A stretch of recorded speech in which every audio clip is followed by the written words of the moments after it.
Bom dia, você que nos acompanha pelo nosso canal nesse momento. Eu quero te enviar um grande abraço.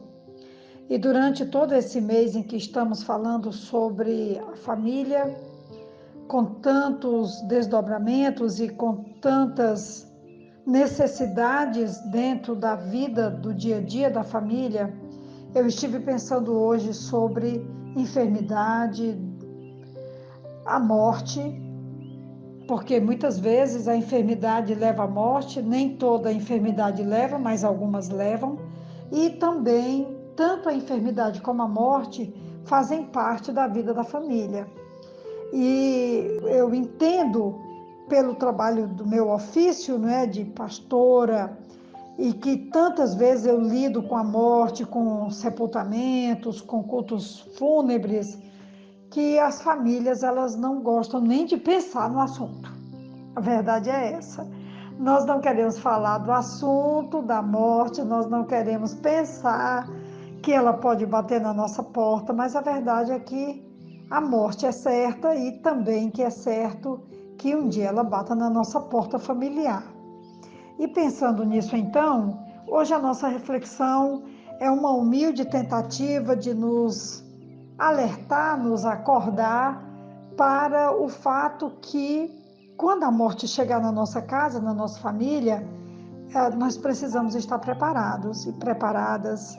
E Davi, então, traz uma grande contribuição para nós, porque Davi passou como pai por vários momentos difíceis e esse foi um dos momentos bem difíceis na vida dele.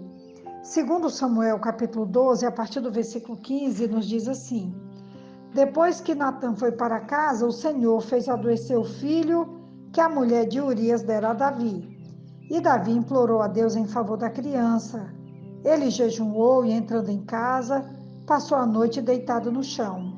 Os oficiais do palácio tentaram fazê-lo levantar-se do chão, mas ele não quis e recusou comer. 7 dias depois, a criança morreu. Os conselheiros de Davi ficaram com medo de dizer-lhe que a criança estava morta e comentaram: Enquanto a criança ainda estava viva, falamos com ele, ele não quis escutar-nos. Como vamos dizer-lhe que a criança morreu? Ele poderá cometer alguma loucura. Davi, então, percebendo que seus conselheiros cochichavam entre si, compreendeu que a criança estava morta e perguntou: A criança morreu? Sim, morreu, responderam eles. Então Davi levantou-se do chão, lavou-se, perfumou-se e trocou de roupa. Depois ele entrou no santuário do Senhor e o adorou. E voltando ao palácio, pediu que lhe preparasse uma refeição e comeu. Seus conselheiros lhe perguntaram: Por que ages assim? Enquanto a criança estava viva, jejuastes e choraste. Mas agora que a criança está morta, te levantas e comes. Ele respondeu: Enquanto a criança ainda estava viva, jejuei e chorei. Eu pensava, quem sabe, talvez o Senhor tenha misericórdia de mim e deixe a criança viver. Mas agora que ela morreu, por que deveria jejuar? Poderia eu trazê-la de volta à vida? Eu irei até ela, mas ela não voltará para mim. Esse texto, particularmente, sempre me impressiona, pela forma como Davi luta, ora, jejuma, busca o Senhor, mas uma vez que ele percebe que a criança morreu, ele toma uma atitude de quem acolhe algo que não pode ser mudado. A morte é esse algo que nós não temos poder de mudar, só Deus pode mudar. A doença, nesse caso aqui, foi uma ação direta de Deus. Para o judeu, melhor é receber a doença da mão de Deus do que o mal. Note como o texto, lá no início, quando eu estava lendo, ele ainda fala sobre a mulher de Urias, salientando o adultério causador dessa gravidez e também essa disciplina corretiva que está sobre a família e a vida de Davi. Davi suplicou a Deus pela criança. A oração e o jejum de Davi eram a sua última tentativa para mudar o coração de Deus. A intimidade com Deus permite isso, mas na adoração há também a aceitação do castigo que veio e da nossa própria finitude por conta da disciplina da morte dessa criança. Quando Davi percebeu que os seus servos mais chegados estavam cochichando, ele percebeu que o filho havia morrido. E os servos, então, sem entender por que ele estava abreviando o luto, ele então justifica que o menino não voltará mais para ele. Davi, então, toma uma atitude que particularmente me impressiona, porque ele se levanta do chão, onde ele havia passado uma semana, orando, jejuando, chorando, agonizando. Ele toma um banho, ele se perfuma, troca de roupa e depois ele vai para o santuário adorar o Senhor. Isso me impressiona particularmente, porque os filhos são do Senhor, a vida pertence ao Senhor, e o Senhor então determina quantos dias nós vamos viver e também até onde nós podemos andar.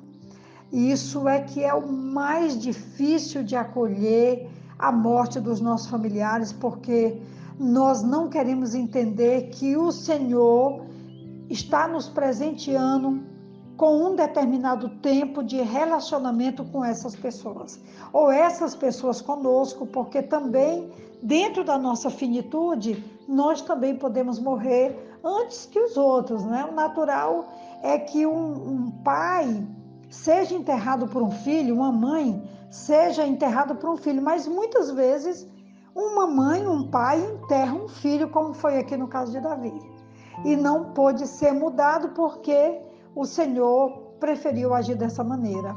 Então Davi vai até o templo, ele adora o Senhor, o texto diz que ele o adorou, e voltando ao palácio pediu que lhe preparasse uma refeição e comeu. Quando os seus conselheiros, como eu já citei anteriormente, eles perguntam: por que ages assim? Enquanto a criança estava viva, jejuastes e chorastes, mas agora que a criança está morta, te levantas e come.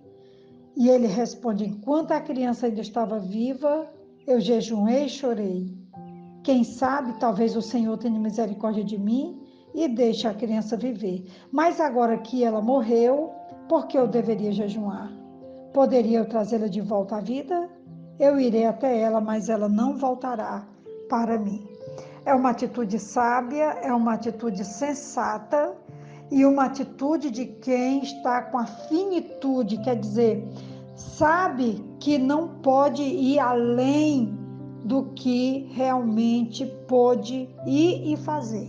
Jejuou, chorou, clamou, implorou, buscou, pediu, esperou, mas o Senhor disse não e ele acolheu, porque nosso Deus é o Deus que também diz sim e que também diz não.